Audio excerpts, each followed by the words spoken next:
Mga ka-idol, may buntag sa tanan. Kumusta mo tanan mga ka-idol? Tod mga ka-idol, kining laing-laing mga protestante. Ang ilang pagkatarungan mga ka-idol nga sayop.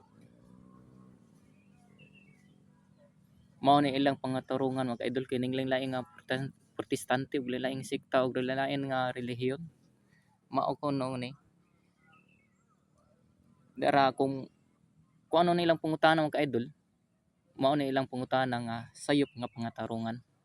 Ningon sila, babay ang pagtawag ni Jesus kang Maria.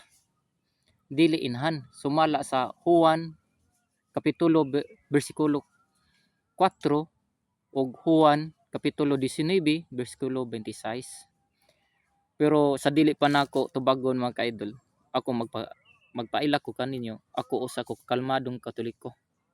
Mao kini ilang pangutana karon mga ka-idol, ako ning tubagon. Ug kining akong tubag mga ka-idol ug mao ni.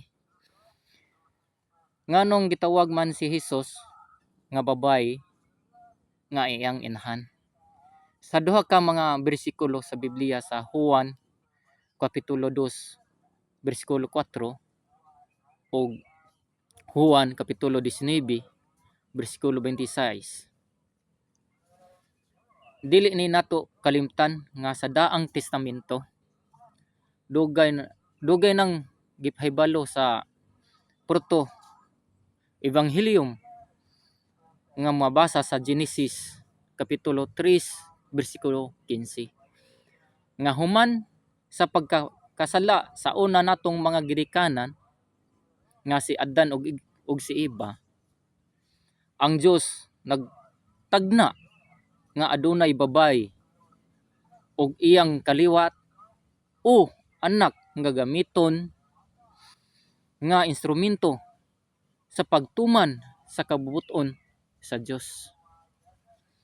Ug gipadayag sa bag-ong kasabutan nga ang maong kaliwat mao si Jesus. Sumala sa Galacia kapitulo 3 bersikulo 16. Ang babay mao ang nanganak ni kaniya. Walay lain ang iyang inhan. Sumala sa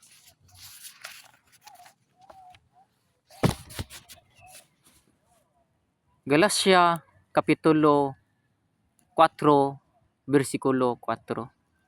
Busa adunay lintunganay nga rason kung nganong gitawag niya nga babay si Santa Maria.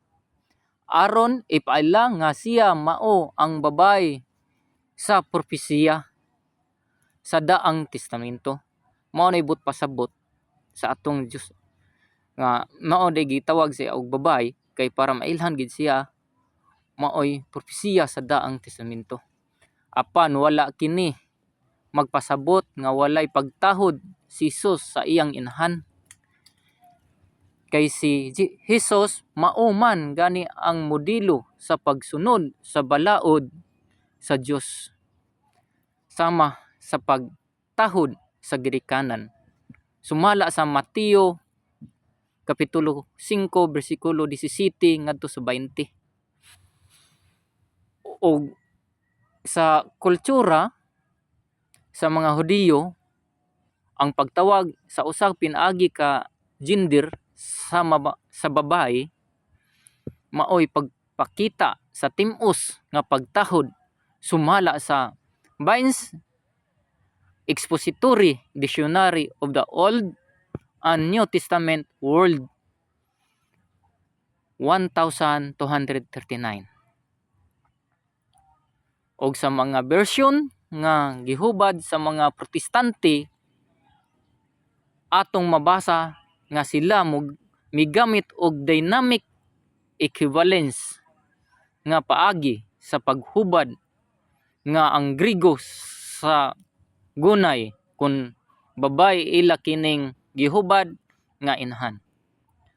Og ania ang pipila ka mga hubad sa Biblia sa Juan kapitulo 2 bersikulo 4 ug Juan kapitulo 19 bersikulo 16. sa mga protestante. Mao na mga ka-idol, ug dili kita magpailad sa mga protestante nga kitay mga Katoliko, kangalan magbasa sa tag og balaan kasulatan para dili ta mailad nila. Kay kining mga tagak kanang nailad nila sama na sila mga tagak nga mga dahon nga tagak bay pero gamay ra na sila. Mao na sila ang kining mga Katoliko gud kung basahan na gali sa Bible sa laing protestante, igura na sila magtato tando. Kay wala man na sila mubasag Bible. Kung nibasa pa nag Bible kining mga igsuon natong mga kalmadong Katoliko, dili ni sila madali sa lain-laing nga protestante. Kay bawo naman taon sa gikamutuoran sa atong balaan kasulatan. Kining ang Bible mga idol kung kisay nagtukod gid ani ang Katoliko ra gid. Kining mga protestante ang ilang gibasihan ang Bible ra pud sa Katoliko. Mao na mga igsuon ako mga kalmadong Katoliko para di ta mailad sa lain-laing tinuoan sa mga protestante, sa lain-laing mga protestante, di magbasa gitag Bible mga idol kay para dili ta mailad. Okay mga idol, may buntag tanan. Dalaygon ang Dios.